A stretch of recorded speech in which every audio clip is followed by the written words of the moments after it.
নমস্কার বন্ধুরা, welcome to cricket Bangla. তো বন্ধুরা, এই ভিডিওতে আমরা কেকেআর কে নিয়ে আলোচনা করব, যেখানে কিছু ভালো খবর আসলো কেকেআর ফ্যান্সদের জন্য। হর্ষিত রানা এবং মাথিসা পাথিরানার ইনজুরি আপডেট নিয়ে আপনাদের সঙ্গে আলোচনা করব। ইন্টারেস্টিং ভিডিও হবে, মন দিয়ে শেষ অবধি দেখতে থাকো। আমাদের চ্যানেলে প্রথমবার এলে অবশ্যই চ্যানেলটিকে সাবস্ক্রাইব করে পাশের বেল আইকনটিকে অন করে দিও। তো চলো এবারে ভিডিওটা শুরু করব। প্রথমত হর্ষিত রানাকে নিয়ে আপডেটটা দিই। হর্ষিত রানা সেই হাঁটুর ইনজুরির পর সার্জারি হলো এবং সার্জারির পর আমরা জানতে পারলাম যে রিকভারি করছে তিনি ঠিকঠাক মতোই। তো এবারে আপডেট যেটুকু আসলো, আমরা ভেবেছিলাম আইপিএলে 50% আইপিএল মিস করতে পারে হর্ষিত রানা। তবে এখনো জানা যাচ্ছে না হর্ষিত রানা কতটা আইপিএল খেলবে। তবে যতটুকু আপডেট আসলো, দারুণ রিকভারি করছে হর্ষিত রানা এবং মোটামুটি অনেকটাই ঠিক হয়ে গেছে তার ইনজুরি। আমরা দেখতে পারবো তাকে আইপিএলে, এটা শিওর। মানে কেকেআর এর হয়ে আমরা দেখতে পারবো। তবে যেটা বলেছিলাম 50% আইপিএল মিস করতে পারে। তবে এখন জানা যাচ্ছে শুরুতে প্রথম সিজনের 2 থেকে 3টে ম্যাচ কেকেআর এর হয়ে 2 থেকে 3টে ম্যাচ মিস করতে পারে।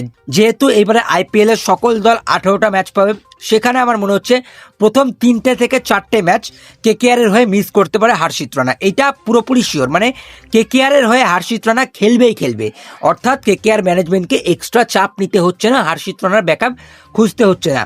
তো এবারে চলে আসবো মাথিসা পাথিরানার আপডেট নিয়ে। আমরা কালকে জেনেই গিয়েছিলাম মাথিসা পাথিরানার আপডেট এসেছে গতকালকে। শ্রীলঙ্কার দল থেকে ছিটকে গেছে মাথিসা পাথিরানা।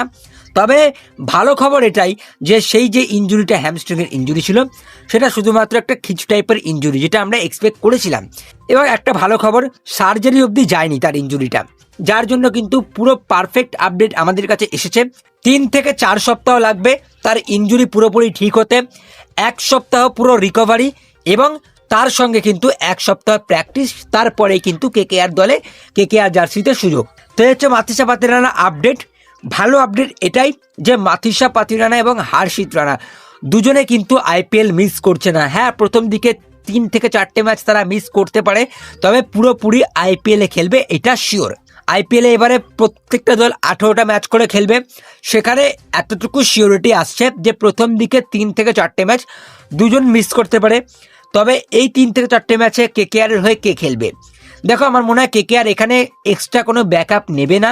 কেকেআর এর যেসব ভারতীয় ফাস্ট বোলাররা রয়েছে তাদেরকে দিয়েই প্লেইং 11 স্টার্ট করাবে, যেখানে আকাশদীপ, উমরান মালিক, বৈভব আরোরা, কার্তিক ত্যাগী, এই 4জন ফাস্ট বোলারকে দিয়ে কিন্তু কেকেআর প্রথম দিকে প্লেইং 11 সাজাবে। এবং তারপরে যখন আইপিএল সিজন একটু এগোবে, তখন যখন মাথিসা পাথিরানা এবং হর্ষিত রানা ইন করবে কেকেআর দলে, তখন কেকেআর এর দল কিন্তু পুরোপুরি তৈরি হয়ে যাবে।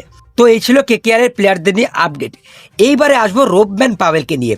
রোবম্যান পাওয়েল আজও সেরকম ব্যাট করতে পারেনি, ইটালির বিপক্ষে মাত্র 9 রান করে আউট হয়েছে।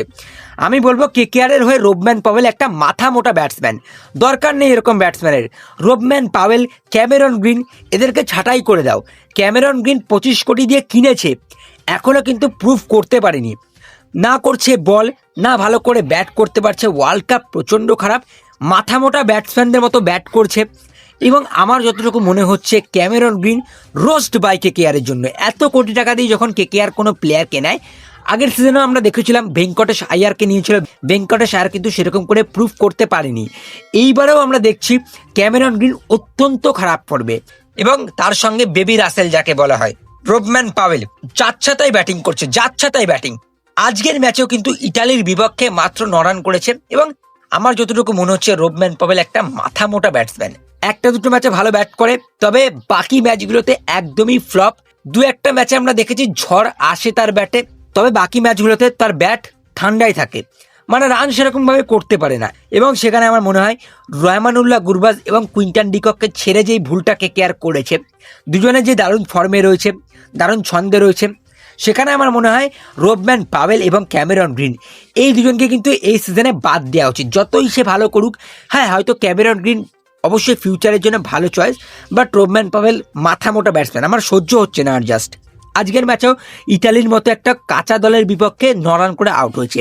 তো কেকেআর এর কিছু প্লেয়াররা রয়েছে যারা আমার মাথা গরম করে দিচ্ছে। আর বাকি কিছু ভালো ভালো আপডেট তো আসছেই, যেখানে রচিন রবীন্দ্র রান পেল আগের ম্যাচটায় এবং ফিন অ্যালেন টিম সাইফার ছন্দে রয়েছে।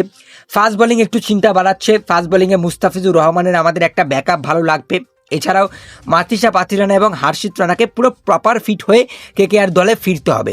তো এইসব নিয়ে কিছু টেনশন রয়েছে আমাদের মধ্যে। বাকি তোমাদের কি মতামত অবশ্যই জানিও। মাথিসা পাতিরানার ইনজুরি নিয়ে তোমরা কি বলবে সেটা জানিও। হার্ষিত রানার ইনজুরি নিয়ে কি বলবে সেটাও জানিও। রোববার্ট পাওয়েল এবং ক্যামেরন গ্রিনের ব্যাটিং নিয়ে কি বলবে অবশ্যই কিন্তু কমেন্ট বক্সে জানিয়ে দিও। ভিডিওটা ভালো লাগলে লাইক করে দিও, শেয়ার করে দিও।